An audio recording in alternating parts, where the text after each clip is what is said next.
नमस्कार. महा एम-टी-व्हीमध्ये आपल्या सर्वांचं हार्दिक स्वागत आहे. मी चंद्रशेखर नेने, आंतरराष्ट्रीय घडामोडींचा अभ्यासक. माझ्याबरोबर रिद्धेश कदम व्हिडिओग्राफर आहेत. पुनश्च सर्वात पहिल्यांदा आपल्या सर्वांना महा एम-टी-व्ही परिवाराकडून आणि माझ्या स्वतःकडून आणि रिद्धेशकडून दिवाळीच्या हार्दिक शुभेच्छा. ही दिवाळी आणि येणारं नववर्ष आपल्याला समृद्धी आणि आनंद आणि समाधानाचं जावो. आपली अधिकाधिक प्रगती होवो, हीच आमची इच्छा आहे. आता नवीन विषय आजचा जो आहे तो इस्रायल-इराण या युद्धाचं पुढे काय होणार त्याबद्दलचा विषय आहे.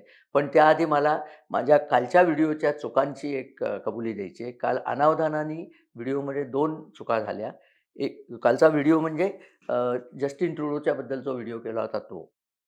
एक चूक अगदीच अ, अ, अनावधानाने झाली ती अशी, की महाराष्ट्राच्या विधानसभेच्या ज्या सीट आहेत, त्या मी 228 सांगितल्या. त्या खरं 288 आहे. थोडं बोलताना गडबड झाली आणि व्हिडिओच्या पुढच्या भागामध्ये मी जस्टिन ट्रुडोच्या ऐवजी पियरे ट्रुडो हे नाव घेतलं. पियरे ट्रुडो हे त्याचे वडील, ते आता दिवंगत आहेत आणि ते पण प्रधानमंत्री होते. परंतु तिथे जस्टिन ट्रुडोचं नाव घ्यायला पाहिजे होतं. या 2 चुका झाल्या आणि मला आनंद वाटतो, की त्या चुका आपल्यापैकी बऱ्याच लोकांच्या लक्षात आल्या आणि त्यांनी त्या पॉइंट आउट केलेल्या आहेत. शिरीष ताम्हाणे, तेजस गोडबोले, महेश भास्कर गुणे, प्रणव बापट आणि काही बऱ्याच लोकांनी या चुका नमूद केलेल्या आहेत. अर्थात या चुका तांत्रिक चुका आहेत, म्हणजे माझ्या अनावधानानेच चुका झाल्या आहेत. त्यांनी विषयाची व्याप्ती आणि विषयाचा परिणाम हे दोन्हीत बदल झाला नाही, पण अशा चुका व्हायला नकोत. त्याबद्दल मी क्षमस्व आहे. आता आपण आजच्या विषयाकडे वळूया. इराण आणि इस्रायल हा जो धगधगता विषय आहे, त्याची धग थोडीशी कमी झाल्यासारखी वाटते आहे. म्हणजे काय झालं, की 1 ऑक्टोबरला इराणने इस्रायलवरती 180 मिसाईल टाकली. अ, नुकसान काहीच झालं नाही, पण मिसाईल टाकली हा राष्ट्राच्या सार्वभौमतेवरती घालाच असतो. आणि त्याच्याहून वरती म्हणजे अ, अगदी 2-4 दिवसांपूर्वी नेतान्याहूंच्या घरावरती ड्रोनने बॉम्बिंग करण्यापर्यंत हिजबुल्लाची मजल गेली. त्यामुळे इस्रायलमध्ये जनमत प्रक्षुब्ध झालं होतं. इस्रायल सुरुवातीपासूनच सांगत होते, की आम्ही इराणवरती याचा बदल्याची कारवाई करणार आहोत. तशी बदल्याची कारवाई त्यांनी 1 ऑक्टोबरची बदल्याची कारवाई 26 ऑक्टोबरला केली आणि इराणवरती हल्ला केला. त्या हल्ल्याबद्दल मी गेल्या वेळेला सांगितलंच आहे, त्यामुळे त्याची पुनरुक्ती करत नाही. पण 100 विमानांनी हल्ला केला आणि त्यातल्या एकाही विमानाला इराणच्या अँटी एअरक्राफ्ट सिस्टीम म्हणजे हवाई उल्लंघनाच्या विरुद्ध ज्या प्रणाली असतात, तोफा असतात, मिसाईल असतात, अनेक गोष्टी असतात, त्यांनी काहीही करता आलेलं नाही. इथे एक काळजीची गोष्ट आहे बरं का, कारण इराणला सुद्धा रशियानी S-400 अँटी एअरक्राफ्ट मिसाईल दिलेली आहेत. आपल्याला सुद्धा तीच दिली आहेत. परंतु इस्रायलच्या विमानांना त्या मिसाईलनी काहीही त्रास झाला नाही. ती सगळी आली तशी परत गेली. शिवाय मी म्हटलं तसं त्यांनी हवेतल्या हवेत इंधन भरण्याचाही कार्यक्रम केला, कारण ते अंतर खूप आहे इराण आणि इस्रायलमध्ये. त्यामुळे त्याही दृष्टीने त्यांना ते त्यांचं यशच मानायला पाहिजे, की अतिशय यशस्वीपणे त्यांनी हा हल्ला केला. आणि या हल्ल्याच्यामध्ये त्यांनी एक मात्र महत्त्वाची गोष्ट केली होती, की एक तर इराणच्या नागरिकांना कुठलीही तोशीस पडणार नाही अशा प्रकारचा हा हल्ला होता.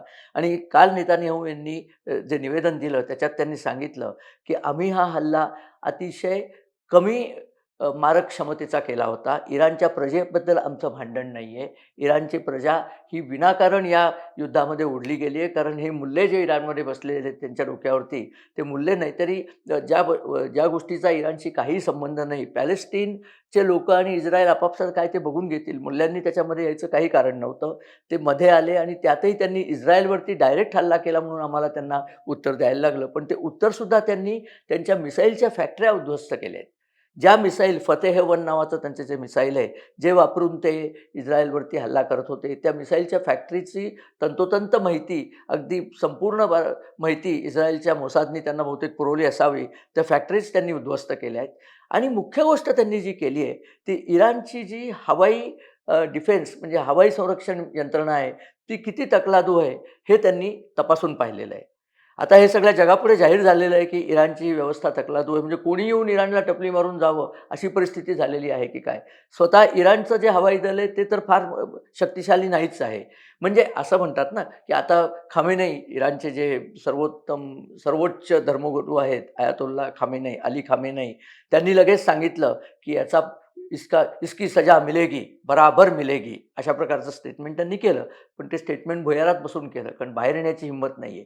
आता याची जर सजा द्यायची असली, तर मिसाईल टाकून देता येत नाही हो. विमानाने जाऊन तेल अवीवरती बॉम्बिंग करायला पाहिजे. पण तेवढी शक्ती नाहीये. तेवढी विमानदल तेवढं सक्षम नाहीये. इराणचं विमानदल हे मुख्यत्वे करून अमेरिकेच्या F-16 वरती अवलंबून होतं. अमेरिका इराणचं भांडण गेले अनेक वर्ष चालू आहे. त्यामुळे त्याचे स्पेअर पार्टसुद्धा त्यांना मिळत नाहीत. म्हणजे जुन्या विमानांचे स्पेअर पार्ट काढून नव्या विमानात घालायचं, नवीनच आहेत विमानं, पण विमानातनं स्पेअर पार्ट काढून खराब विमानातनं काढून चांगल्या विमानात घालायचे असा उद्योग चालतो. त्यामुळे त्या हवाई दलाची शक्तीच नाहीये. त्यांची शक्ती मध्ये एक 3 महिन्यापूर्वी त्यांनी जेव्हा पाकिस्तानवरती बॉम्बिंग केलं होतं तेव्हा दिसून आली. पण पाकिस्तान हा लिटरली त्यांचा शेजारी देश आहे. त्याच्याबद्दल एक सांगायचं आहे, की इराणची शक्ती कमी झाली आहे हे बघितल्या क्षणी इराणवरती हल्ले सुरू झालेत. पाकिस्तानमध्ये इराणनी जो हल्ला केला होता, तो पाकिस्तानमध्ये जैश-ए-अदल नावाचं एक दहशतवादी संघटना आहे. जैश-ए-अदल म्हणजे अ, न्यायाचं सैन्य, आर्मी ऑफ द जस्टिस. अदल म्हणजे न्याय आहे. अदालत शब्द त्याच्यावरून आलाय की नाही, तो अदल. तर अद्दल घडवणे पण त्याचाच एक भाग आहे. तुम्हाला न्यायोचित आम्ही शिक्षा देऊ. तर त्या संघटनेने इराणवरती हल्ले केलेले आहेत. आणि आत्ताच परवा त्या संघटनेने इराणवरती मोठा हल्ला केला आणि त्याच्यामध्ये 10 इराणचे ऑफिसर मारले त्यांनी. अ, तिथे शिया इराणमध्ये तफ्तन नावाचं एक गाव आहे. त्या तफ्तन गावामधले 10 ऑफिसर्स त्यांनी मारले आणि त्याच्याही शिवाय 27 तारखेला कुर कुर्रम नावाचा जे पाकिस्तानी जिल्हा आहे, तो अफगाणिस्तान आणि इराण आणि पाकिस्तान अशा सीमेवरती आहे. त्या कुर्रम जिल्ह्यामध्ये म्हणजे तो खैबर पख्तूनख्वा जो पाकिस्तानचा जिल्हा आहे ना, तिथे हा कुर्रम जिल्हा आहे. तिथे 45% शिया पॉप्युलेशन आहे. तिथे काय झालं, की कुर्रम जिल्ह्यामध्ये शिया लोकांच्या मशिदीवरतीच हल्ला झालाय. म्हणजे पाकिस्तानातल्या शिया लोकांवरती पाकिस्तानातल्या सुन्नी लोकांनी हल्ला करून अनेक लोकं मारली आहेत. म्हणजे हा शिया लोकांवरचा हल्ला करायला त्यांना हिंमत कुठून आली? कारण की इराण आता शक्तिहीन झालेला आहे. त्यांचं रक्षण इराण करायचा. पाकिस्तानमध्ये शियांचं रक्षण फक्त इराणच करतो. बाकी पाकिस्तानमध्ये शियांना मारण्याचाच प्रघात चालू आहे. म्हणजे तुम्हाला जर आठवत असलं, तर शियांना पाकिस्तानच्या धर्मगुरूंनी वाजिबुल कत्ल अशी उपाधी दिलेली आहे. वाजिबुल कत्ल असं मारण्याला लायक. म्हणजे शिया लोकांना मारलं की पवित्र कार्यच आहे. ते मुसलमान असले तरी त्यांना मारणं पवित्र कार्य आहे. अहमदी लोकांना मारणं पवित्र कार्य आहे. काफिरांना मारणं हे तर त्यांचं धर्मकार्यच आहे.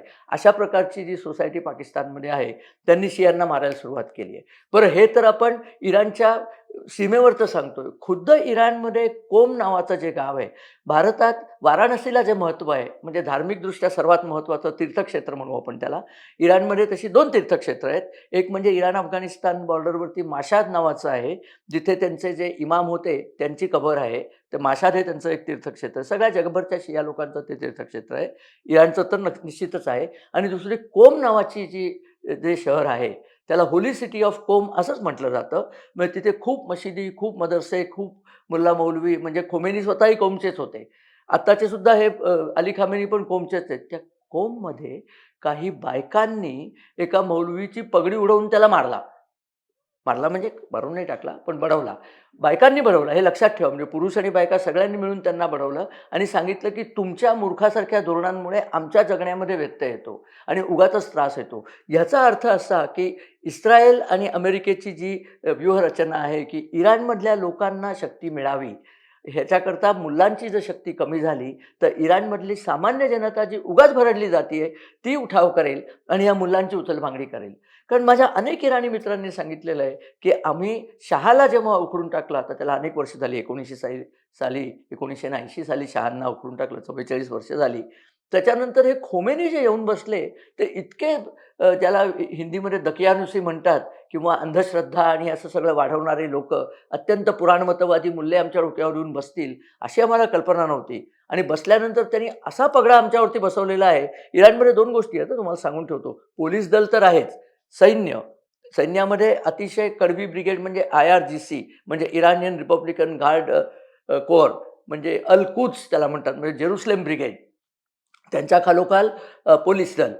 पोलीस दलांच्या खालोखाल बसीज नावाचं सेमी पोलीस त्याला आपण म्हणू शकतो. म्हणजे जे प्रत्यक्ष पोलीस नसतात, म्हणजे ते बेसिकली पाळलेले गुंड असतात आणि त्यांची दहशत सगळीकडे असते. बायकांनी आपले केस दाखवू नये. का? तर ते केस पाहून पुरुषांचं मन चळतं आणि पुरुष काहीतरी गैरकृत्य करायला प्रवृत्त होतात. म्हणजे हा दोष कोणाचा? पुरुषांचा. केस पाहून तुम्हाला हे होतं काय? म्हणून बायकांनी केस झाकावे आणि नाही झाकले तर त्यांना मारतात. ती माहा नावाची जी इराणियन कार्यकर्ती होती, तिचा खून केला या लोकांनी. या बसीज लोकांनी तिला इतकं मारलं की ती मरूनच गेली. तुरुंगात गेली, तिथे मेली वगैरे.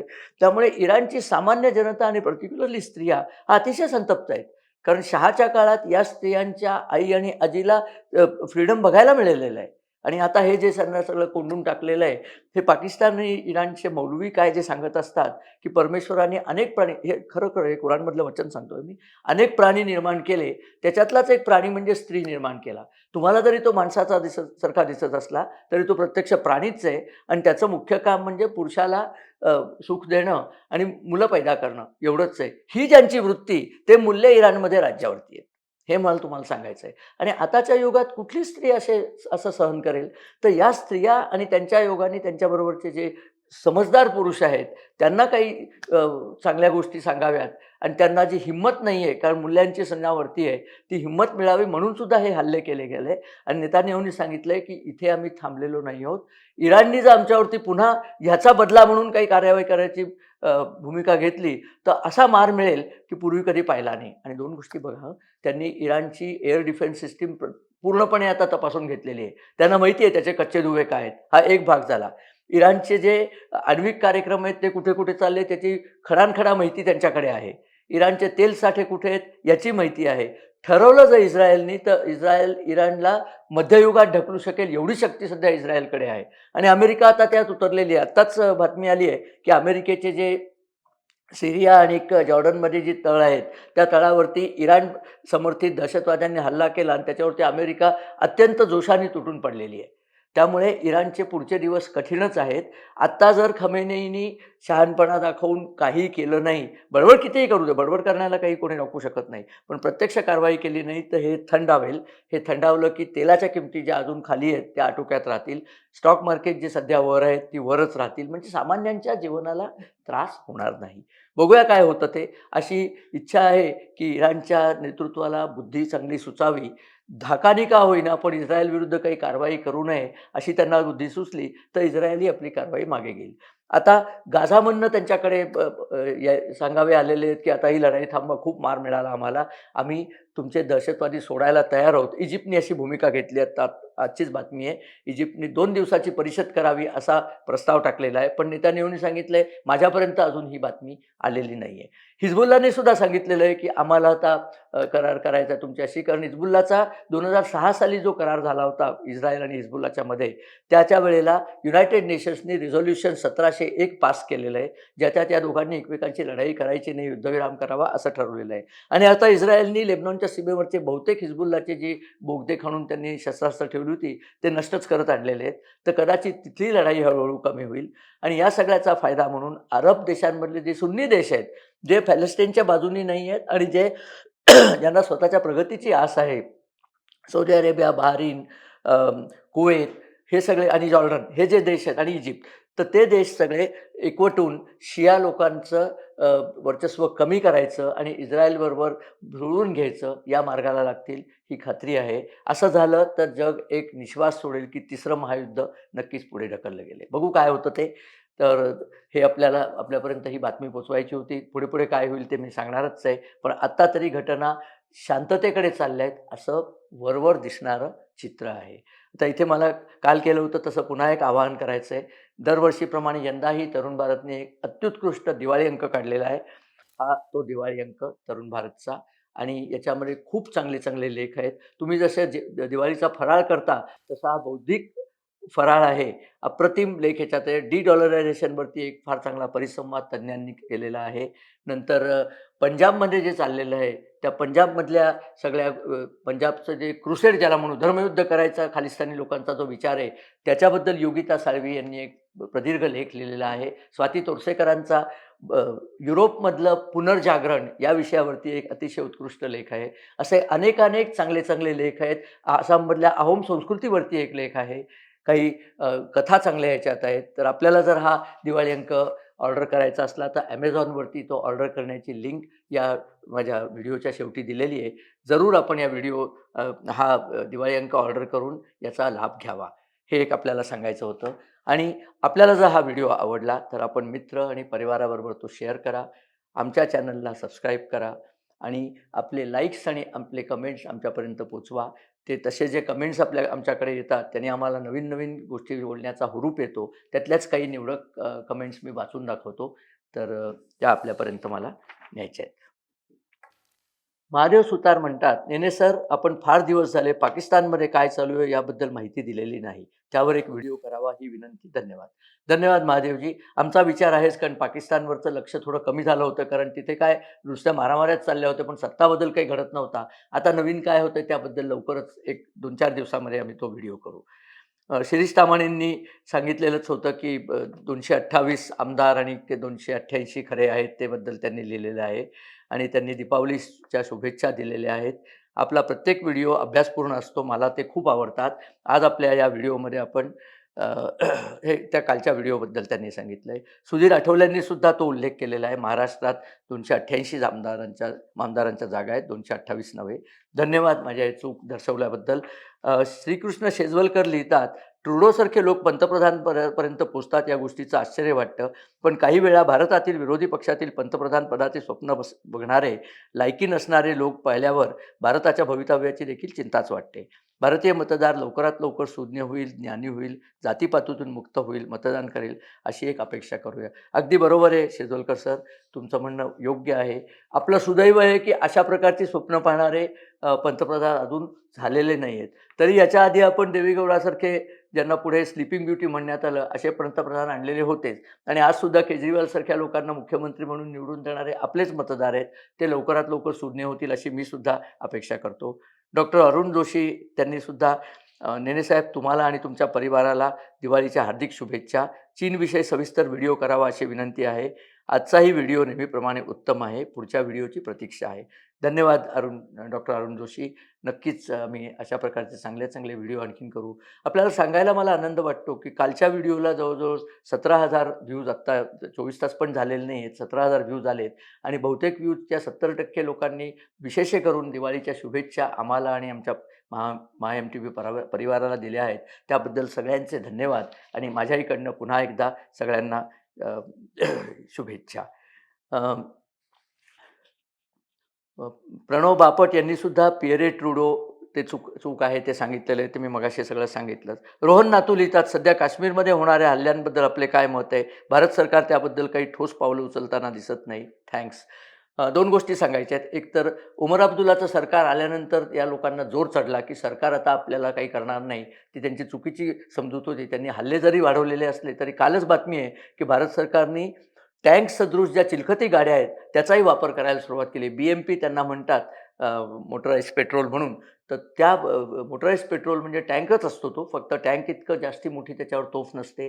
त्या गाड्यांमधनं सैनिक आता जाऊन दहशतवाद्यांना मारतायत. आजच बातमी आहे, की कुपवाडा सेक्टरमध्ये त्यांनी 3 दहशतवादी एकदम पकडून त्या BMPनी मारलेले आहेत आणि आता त्यांनी सबंध अखनूरचं जंगल वेढलेलं आहे. तिथे लपलेल्या सगळ्या दहशतवाद्यांना खात्मा करण्याचे ऑर्डर नरेंद्र मोदी सरकारने दिलेले आहेत. सैन्याला खुली छूट दिलेली आहे.